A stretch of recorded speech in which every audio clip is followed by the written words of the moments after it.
नमस्कार, समसामयिक विषयों पर आपके पसंदीदा कार्यक्रम विशेष में आपका स्वागत है। मैं हूं आपके साथ अमृता चौरसिया। फिल्मों से लेकर किताबों तक और दादी नानी की कहानियों से लेकर गीतों और गजलों तक हर जगह चांद की चर्चा ने हमेशा से चांद के बारे में जानने की दिलचस्पी पैदा की है और यही वजह है कि वैज्ञानिकों के अलावा आम आदमी के लिए भी चांद हमेशा से एक कौतूहल का विषय रहा है। चांद के रहस्यों को जानने के लिए दशकों से कई देश अपने अंतरिक्ष यान को चांद पर भेजते रहे, जिनमें रोबोट से लेकर मानव तक शामिल हैं। लेकिन फिर भी चांद के बारे में अधिक से अधिक जानने की जिज्ञासा कम नहीं हुई और पृथ्वी के इस एकमात्र उपग्रह के बारे में जानने के लिए दुनिया के कई देश लगातार कोशिश में जुटे हैं। और इसी क्रम में चीन ने पहली बार चांद के अनदेखे हिस्से पर दुनिया का पहला स्पेस प्रोब चांग E4 उतारने में कामयाबी हासिल कर ली है। चीन ने पहली बार चांद के एकदम अंधेरे हिस्से में रोबोटिक स्पेस क्राफ्ट की सॉफ्ट लैंडिंग की, जिसके बारे में कोई नहीं जानता है। चीन के इस मिशन से चांद के बारे में कई नई जानकारियां मिलने की उम्मीद है। आज विशेष में बात करेंगे चीन के चांद मिशन चांग E4 के बारे में, साथ ही चीन के नकली चांद बनाने और अंतरिक्ष में उसके बढ़ते दखल की। इसके साथ ही जल्द ही प्रक्षेपित किए जाने वाले भारत के चंद्रयान 2 मिशन पर भी चर्चा होगी। तो आइए शुरू करते हैं आज का विशेष।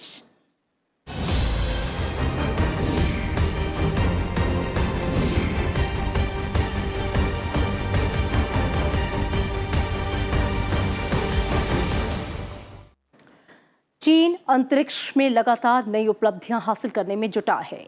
इस कड़ी में उसने अपने चांद मिशन के जरिए ऐतिहासिक उपलब्धि हासिल की। चीन ने पृथ्वी के एकमात्र प्राकृतिक उपग्रह चंद्रमा के अनदेखे हिस्से पर दुनिया का पहला स्पेस प्रोब उतारने में कामयाबी हासिल की है। चीन के चांग E4 लूनर रोवर ने सॉफ्ट लैंडिंग के जरिए चांद के उस पार यानी कि धरती से नहीं दिखने वाले हिस्से पर लैंड किया और वहां से तस्वीरें भेजी हैं।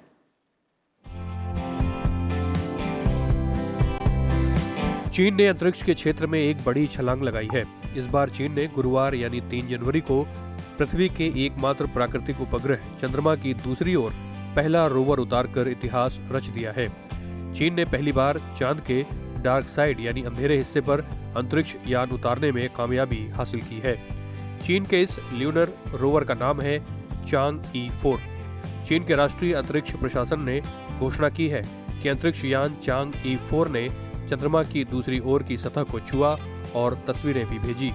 एक लैंडर और एक रोवर वाला अंतरिक्ष यान सुबह 10:26 पर 177.6 डिग्री पूर्वी देशांतर और 45.5 डिग्री दक्षिणी अक्षांश में चांद के अनदेखे हिस्से में उतरा, जो पृथ्वी से कभी नजर नहीं आता।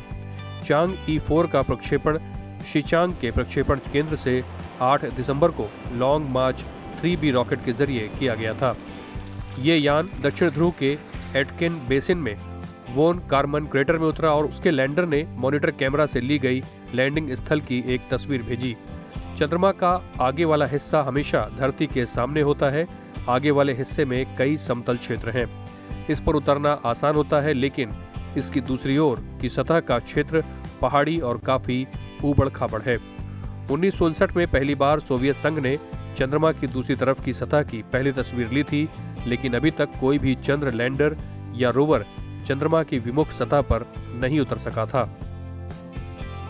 इसमें लैंड होना बहुत डिफ़िकल्ट काम है। अभी तक कोई नहीं किया है। चांद किया, चाइना किया है। अभी एक महत्वपूर्ण बात है, बिकॉज उधर लैंड करना है तो आप वो लैंड करने के वो पूरा समय धरती के साथ कम्युनिकेशन भी नहीं होगा, बिकॉज दूसरी साइड में होगा ना, सो उस साइड में कम्युनिकेशन नहीं होगा। सो उसका मतलब कम्प्लीटली ऑटोमेटेड तरीके से आप उसको तैयार करके भेजना पड़ेगा। सो एक्चुअली एक स्पेस मिशन में एक इम्पॉर्टेंट माइलस्टोन है। चांद के जिस हिस्से पर चीन का लूनर रोवर उतरा है वो धरती से काफी दूर है और इसके बारे में कोई बड़ी जानकारी नहीं है। जो हिस्सा हमें दिखता है वो near side of the moon कहलाता है। चांद का दूसरा हिस्सा जो हमें नहीं दिखता उसे डार्क साइड ऑफ मून या फार साइड ऑफ मून कहा जाता है। जिस गति से चांद धरती का चक्कर लगाता है उसी गति से वो अपनी धुरी पर भी घूमता है, इसलिए धरती से यह हिस्सा नहीं दिखाई देता। चांग E4 मिशन को सॉफ्ट लैंडिंग के जरिए अंजाम दिया गया। सॉफ्ट लैंडिंग यानी विमान बहुत ही धीमी गति से चांद की सतह पर उतर जाता है और उसके अंदर उपकरणों को किसी भी तरह का नुकसान नहीं होता है। दुनिया में ये तकनीक चीन के पास है। चंद्रमा की सतह पर सॉफ्ट लैंडिंग के बाद उम्मीद की जा रही है कि ये उसकी सतह पर 27 दिनों तक भ्रमण करेगा। बहुत बड़ी उपलब्धि इसलिए है कि अब ये संभव होगा क्योंकि चांद के दूसरी तरफ तो किसी ने अभी तक कोई जान उतारा नहीं था। अब ये उतारा है, ये रोवर है। रोवर यानी कि ये चल फिर सकता है चांद के सतह के ऊपर। तो अब ये खोज करेगा कि उधर क्या है, कैसा है, क्योंकि हम जानते हैं कि चांद के जो सतह है, जो हमें दिखता है पृथ्वी से और जो हमें नहीं दिखता, दोनों में बहुत ज़्यादा अंतर है। जो हमें दिखता है वो काफ़ी सपाट है, यानी वहाँ ज़्यादा उबड़ खाबड़ नहीं है। लेकिन जो दूसरी सतह जो है चांद के, जो हमें दिखता नहीं है पृथ्वी से, वो बहुत ज़्यादा उबड़ खाबड़ है। इसीलिए ये बहुत चिंता की बात थी, भाई सही उतरेगा कि नहीं। चांग ई-4 चंद्रमा की सतह के बहुत दूर जमीन पर उतरने वाला पहला रोवर है। वैज्ञानिकों को उम्मीद है कि चंद्रमा की सतह पर चट्टानों को जमा करके ये रोवर चांद के इतिहास और उसके भूविज्ञान के बारे में एक नई रोशनी डालेगा। हम कह सकते हैं कि चांग ई-4 मिशन चंद्रमा के रहस्यमयी पक्ष का पता लगाने में अहम भूमिका निभाएगा। ये डार्क साइड पर मौजूद खनिजों के बारे में भी पता लगाएगा। चीन का रोवर चांद के डार्क साइड पर रिसर्च तो करेगा ही, ये रोवर अपने साथ कुछ रेशम के कीड़ों के अंडे, कुछ पत्ते, पौधे, कई तरह के बीज, आलू के बीज लेकर गया है। ये सारी चीजें एक तरह के बॉक्स में बंद है। रेशम के अंडों से जब कीड़े निकलेंगे तो वो कार्बन डाइऑक्साइड गैस निकालेंगे, पौधे ऑक्सीजन निकालेंगे। ये एक तरह का प्रयोग होगा कि क्या चांद पर भी पृथ्वी की तरह जीवन हो सकता है। चांद पर चीन के इस मिशन के दो मकसद हैं। पहला, इसका एक्सप्लोरर क्विकियो उपग्रह के जरिए जमा की गई जानकारी और डेटा को चीन तक भेजने में सक्षम होगा। दूसरा, इसके लैंडर और रोवर चंद्रमा की सतह का पता लगाने के लिए मिलकर काम करेंगे। इसके पेलोड में प्रयोगों के लिए आवश्यक सामग्री शामिल है। इसमें कम आवृत्ति रेडियो स्पेक्ट्रोमीटर, एक कैमरा और एक घुमावदार रडार शामिल है। चीन की पौराणिक गाथाओं में चांग ई को चांद की देवी माना जाता है। लैंड हुआ ना कामन सेक्टर करके, 8 कैन बेसिन करके, एक 13 किलोमीटर का डेप्थ है उसमें। वो एक कोई और स्पेस रॉक उसमें टकरा के एक दिस डिप्रेशन को फॉर्म किया है। सो वो बोल रहा है दैट चांद का अंदर का मटेरियल बाहर है। सो इसका मतलब है उधर आप रोवर करके स्टडी करने के सिर्फ सरफेस नहीं है, अंदर के ऊपर भी आप एक स्टडी कर सकता है। एंड ये क्रेटर्स दूसरा साइड में बहुत ज़्यादा है। सो एक तरीके से चांद अर्थ को एक प्रोटेक्शन के रूप में रख चुका है। ये क्रेटर्स किस समय में फॉर्म हुआ, उस समय में लाइफ धरती में राइज हुआ है।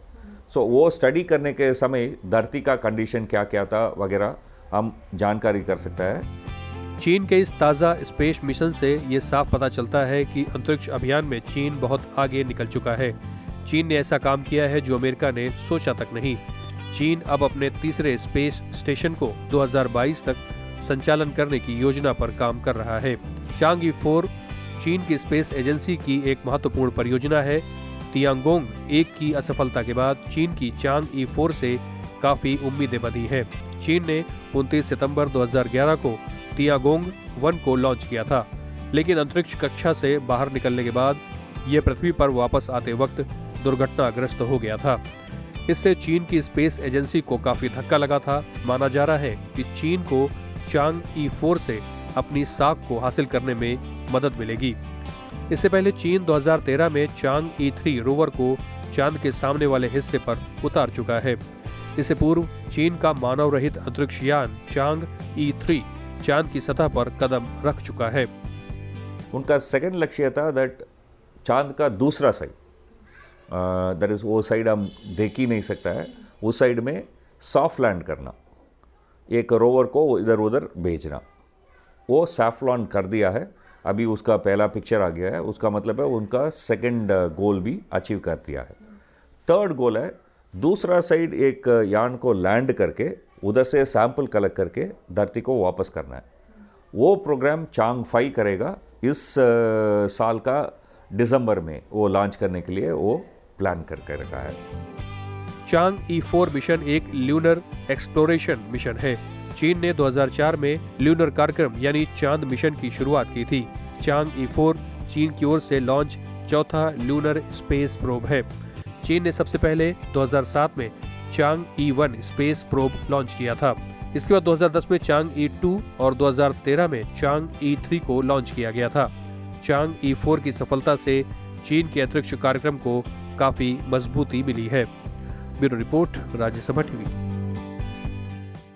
चीन अंतरिक्ष में लगातार अपनी पहुंच बनाने में जुटा हुआ है। अंतरिक्ष में नए नए अभियान के तहत अब चीन अपना चांद लॉन्च करने की तैयारी में है। दरअसल चीन अपने शहरों को रोशन करने के लिए अंतरिक्ष में आर्टिफिशियल चांद भेजेगा। इसके जरिए वो शहरों में स्ट्रीट लाइट पर होने वाले खर्च में कटौती ला सकता है। चीन के वैज्ञानिक 2020 में इस आर्टिफिशियल चांद को लॉन्च करने की तैयारी कर रहे हैं।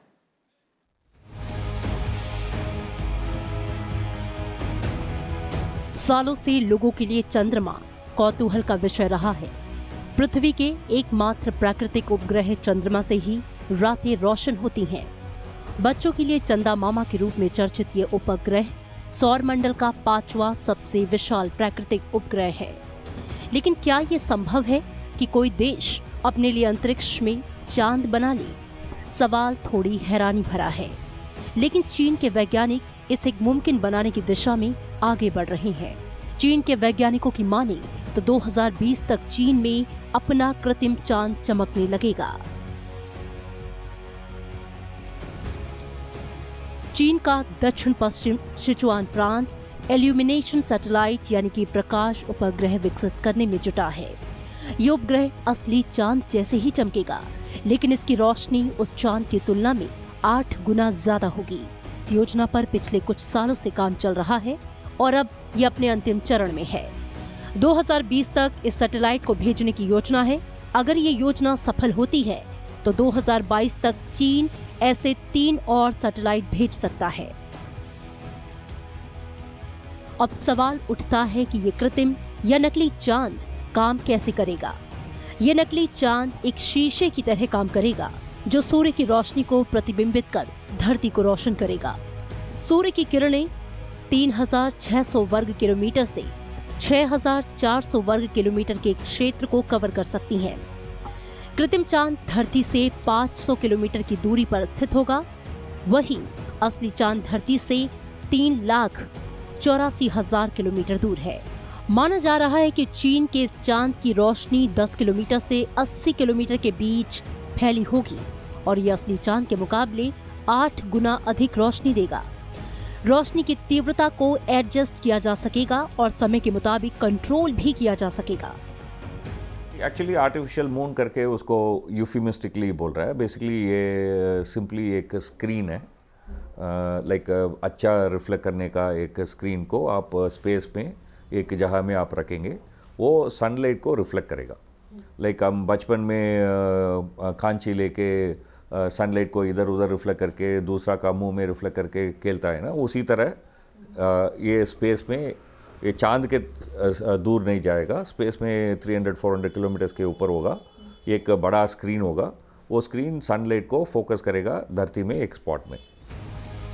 दरअसल अंतरिक्ष में नकली चांद भेजने के पीछे चीन का मकसद पैसे बचाना है।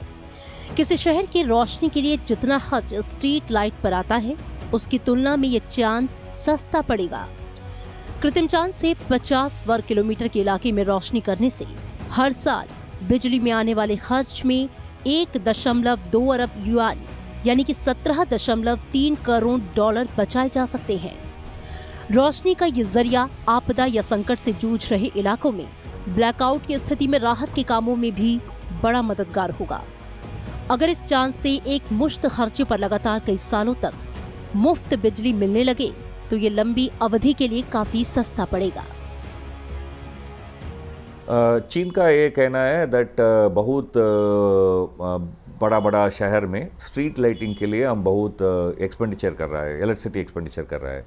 दैट इज इस तरह से आप एक स्क्रीन रख के रात में आप सनलाइट भेज दिया तो ये बड़ा सिटी में, बड़ा शहर्स में आप स्ट्रीट लाइटिंग को कम कर सकता है। स्ट्रीट लाइटिंग इतना ब्राइट नहीं करना क्या आवश्यक नहीं होगा करके वो एक कर रहा है। बट इसके ऊपर बहुत क्वेश्चंस भी है। चीन द्वारा कृत्रिम चांद बनाने के ऐलान के बाद ये भी सवाल उठने लगे हैं कि क्या नकली चांद बनाना मुमकिन है। वैज्ञानिकों का मानना है कि वैज्ञानिक तौर पर ऐसा करना मुमकिन है, हालांकि इसमें चुनौती भी है। नकली चांद को स्थापित करने में दूरी की समस्या है, इसके लिए एक स्थिर कक्षा की जरूरत होगी। यानी सबसे बड़ी समस्या ये है कि एक खास इलाके में रोशनी करने के लिए इस सैटेलाइट को बिल्कुल खास जगह पर रखना होगा। अगर इसकी दिशा में 1 डिग्री के 100वें हिस्से में भी चूक हुई तो नकली चांद की रोशनी किसी दूसरे इलाके में पहुंच जाएगी। हालांकि कुछ वैज्ञानिक इसके मिशन से प्रकृति पर पड़ने वाले असर को लेकर भी चिंतित हैं। इनका मानना है कि ये नकली चांद धुंधला सा दिखेगा और जानवरों के दैनिक कामों पर इसका असर नहीं पड़ेगा, लेकिन इस चांद की वजह से रात को जागने वाले जानवरों पर असर पड़ेगा। इस कृत्रिम चांद की रोशनी बहुत अधिक होगी तो इसका असर प्रकृति पर भी पड़ेगा और जानवर इसका शिकार बनेंगे। वहीं कुछ लोगों का कहना है कि चीन में पहले से ही रोशनी से जुड़ा प्रदूषण है और इस चांद से इसमें वृद्धि होगी। आकाश पोपली और लीना शर्मा के साथ ब्यूरो रिपोर्ट, राज्यसभा टीवी। 20 जुलाई 1969 की तारीख थी जब नील आर्मस्ट्रॉन्ग ने चांद पर कदम रखकर इतिहास रच दिया। ये उस दौर की बात है जब अंतरिक्ष में जाना एक बहुत बड़ी उपलब्धि मानी जाती थी। तभी से ज्यादातर देश अंतरिक्ष में अपनी पहुंच और पकड़ बनाने में जुट गए। चीन भी इस दौड़ में पीछे नहीं रहा। हालांकि उसने विकसित देशों के मुकाबले थोड़ी देर से पहल शुरू की, लेकिन कम समय में ही उसने अंतरिक्ष की दुनिया में कई उपलब्धियां हासिल की हैं।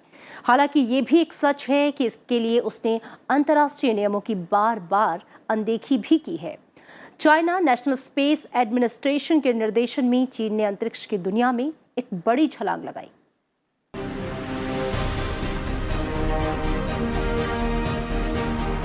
उन्नीस 1950 के दशक के उत्तरार्ध से शुरू हुआ चीन का अंतरिक्ष कार्यक्रम आज दुनिया के सबसे सक्रिय, उन्नत और सफल अंतरिक्ष कार्यक्रमों में से एक है। हालांकि चीन की मंशा और नियत पर समय समय पर सवाल उठते रहे हैं और यही वजह है कि अमेरिकी संसद ने साल 2011 में अपनी अंतरिक्ष एजेंसी नासा को चीन के साथ काम करने से रोक दिया। अमेरिका इसे राष्ट्रीय सुरक्षा के लिए खतरा मानता है। दरअसल चीन अपने अंतरिक्ष कार्यक्रम में अमेरिका और रूस की बराबरी करना चाहता है और इसके लिए उसने कई महत्वाकांक्षी परियोजनाएं बनाई हैं। चीन के अंतरिक्ष कार्यक्रम का जनक क्युआन जुसेन को माना जाता है, जिन्होंने 1955 में चीन में बैलिस्टिक मिसाइल और कई रॉकेटों को विकसित करने की शुरुआत की। उन्होंने ही 1958 में चीन के पहले उपग्रह और रॉकेट को लॉन्च करने की पेशकश की। इसके बाद अप्रैल 1970 में चीन ने अपना पहला उपग्रह लॉन्च किया। 1980 के दशक के अंत में चीन ने अपनी महत्वाकांक्षी स्पेस नीति की घोषणा की, जिसमें स्पेस शटल और स्पेस स्टेशन विकसित करने की बात कही गई। इसके बाद 1986 में चीन ने ये ऐलान किया कि वो वाणिज्यिक अंतरिक्ष लॉन्च बाजार में प्रवेश कर रहा है। 1999 में चीन ने अपना पहला अंतरिक्ष यान लॉन्च किया। इसके बाद 2001 में दूसरा अंतरिक्ष यान लॉन्च किया। हालांकि ये परीक्षण उड़ान थी। मानव युक्त अंतरिक्ष उड़ान में चीन को पहली सफलता साल 2003 में मिली, जब शेनजू अंतरिक्ष यान से चीनी नागरिक यांग लिवेई को अंतरिक्ष में भेजा गया। 2011 में चीन ने अंतरिक्ष की दुनिया में एक बड़ी उपलब्धि हासिल करते हुए मानव रहित अंतरिक्ष यान सफलतापूर्वक प्रक्षेपित कर दिया। मानव रहित अंतरिक्ष यान शेनजू 8 रॉकेट से छोड़ा गया। साल 2016 में चीन ने अपने 2 अंतरिक्ष यात्रियों को अंतरिक्ष प्रयोगशाला में भेजा। ये अभियान चीन के लिए इस लिहाज से भी काफी अहम है क्योंकि चीन 2020 तक अपना अंतरिक्ष में पहला अंतरिक्ष स्टेशन स्थापित करना चाहता है। ये पहला उतारा नहीं गया चांद पर। 2013 में एक जो लैंडर उतारा गया था, तो ये उनका तो दूसरा लैंडिंग है चांद पर। वो मतलब ह्यूमन बीइंग भेज चुके हैं, एस्ट्रोनॉट्स को भेज चुके हैं, और अभी जो है चांद में जो है ह्यूमन्स को उतारने का बात वो सोच रहे हैं। दरअसल चीन 2030 तक अंतरिक्ष में सबसे शक्तिशाली देश बनना चाहता है। चीन की इच्छा मंगल ग्रह को छूने की भी है। इसके लिए चीन अगले 1 दशक में अंतरिक्ष शोध के क्षेत्र में सबसे आगे निकलना चाहता है। चीन के नेशनल स्पेस एडमिनिस्ट्रेशन के मुताबिक 2020 में मंगल पर पहली खोजी मशीन भेजी जाएगी। ये मशीन मंगल का चक्कर काटेगी और आंकड़े जुटाएगी। मंगल के अलावा गुरु और उसके चंद्रमा के लिए भी चीन खोजी मिशन भेजने वाला है। चीन का एक लक्ष्य है दैट अभी आप देखा तो सिर्फ एक इंटरनेशनल स्पेस स्टेशन है। वो इंटरनेशनल स्पेस स्टेशन का कोलैबोरेशन में चीन अभी भाग नहीं है। सो चीन बोल रहा है दैट मैं अपनी आप एक स्पेस स्टेशन बना के उधर लोग को भेजने के लिए तैयारी कर रहा हूँ।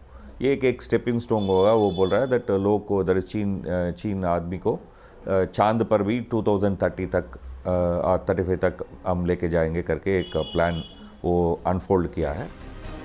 बीते 3 दशकों में चीन ने अंतरिक्ष अभियान में अरबों डॉलर झोंके हैं। चीन ने रिसर्च और ट्रेनिंग पर भी खासा ध्यान दिया है। यही वजह है कि 2003 में चीन ने चंद्रमा पर अपना रोवर भेजा था और वहां अपनी लैब बना दी। चीन अब 20 टन भारी अंतरिक्ष स्टेशन भी बनाना चाह रहा है। अमेरिका और रूस के बाद चीन तीसरा ऐसा देश बन चुका है जिसने लोगों को अंतरिक्ष में भेजा है। लेकिन चीन का अंतरिक्ष अभियान और नीयत हमेशा से अंतर्राष्ट्रीय समुदाय की नजरों में शक के घेरे में रहा है। Bureau report, Rajya Sabha TV. अंतरिक्ष की दुनिया में भारत भी किसी से पीछे नहीं है। साल दर साल भारत ने अंतरिक्ष की दुनिया में लगातार नई उपलब्धियां हासिल की हैं। 10 साल पहले भारत ने अंतरिक्ष विज्ञान के एक क्षेत्र में एक ऐसी उपलब्धि हासिल की जो सिर्फ कुछ चुनिंदा देशों के पास थी। जी हां, 10 साल पहले देश के पहले चंद्र अभियान में अंतरिक्ष यान को चंद्रमा की कक्षा में सफलतापूर्वक दाखिल कराया गया और अब इसरो इस साल 16 फरवरी से पहले चंद्रयान 2 का प्रक्षेपण करने वाला है।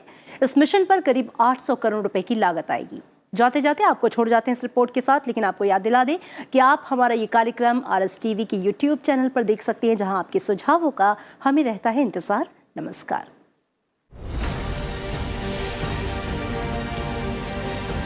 चंद्रयान 1 की सफलता के बाद से ही इसरो अपने अब तक के सबसे चुनौतीपूर्ण अंतरिक्ष मिशन चंद्रयान 2 की तैयारी में जुट गया था।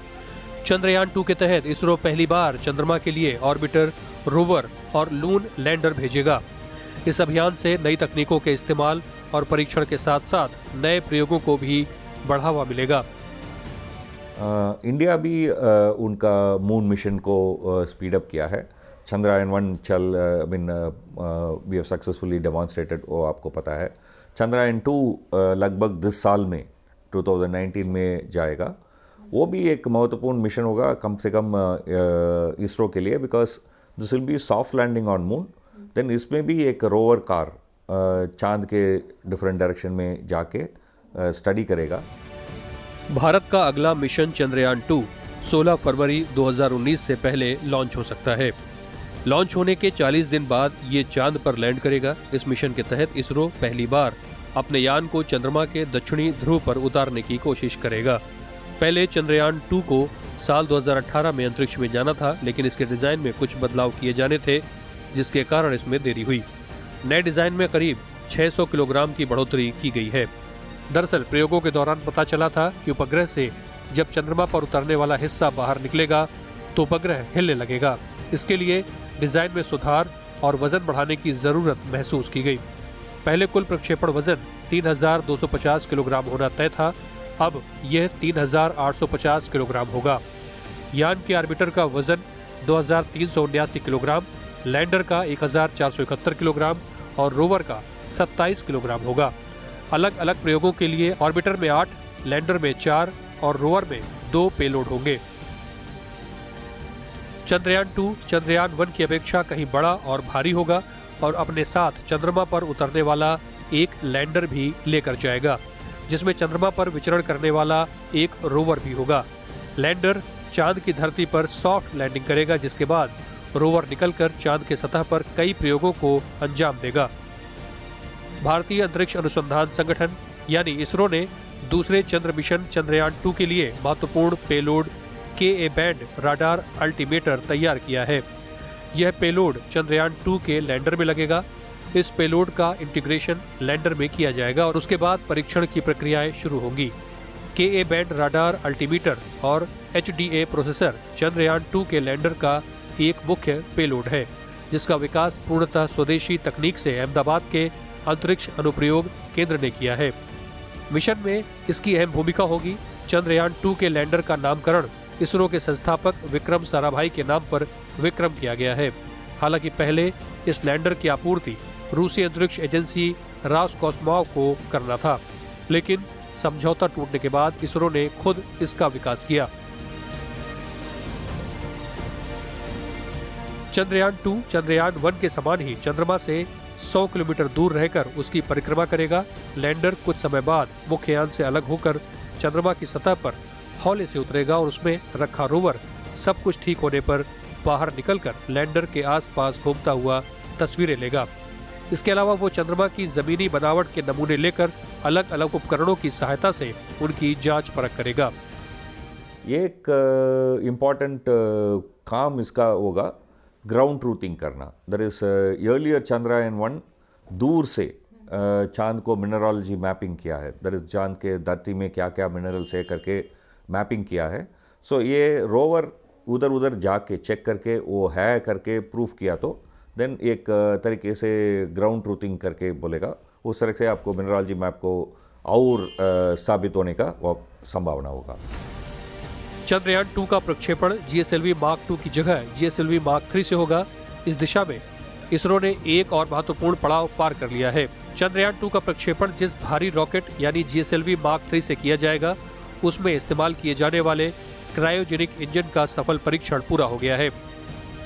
मिशन के दौरान चंद्रमा की सतह में मौजूद तत्वों का अध्ययन करके यह पता लगाया जाएगा कि उसके चट्टान और मिट्टी किन तत्वों से बनी है। साथ ही वहां मौजूद खाइयों और चोटियों की संरचना का भी पता लगाया जाएगा। चंद्रमा की सतह पर प्लाज्मा घनत्व और उसमें होने वाले परिवर्तन, ध्रुवों के पास की तापीय गुणों, चंद्रमा के आयनोस्फीयर में इलेक्ट्रॉनों की मात्रा का अध्ययन भी किया जाएगा। पृथ्वी के उपग्रह पर खनिज, पानी और हाइड्रोक्सिल्स के निशान ढूंढने के अलावा और चंद्रमा की सतह की त्रिआयामी तस्वीरें लेना भी मिशन का उद्देश्य होगा। Bureau report, Rajya Sabha TV.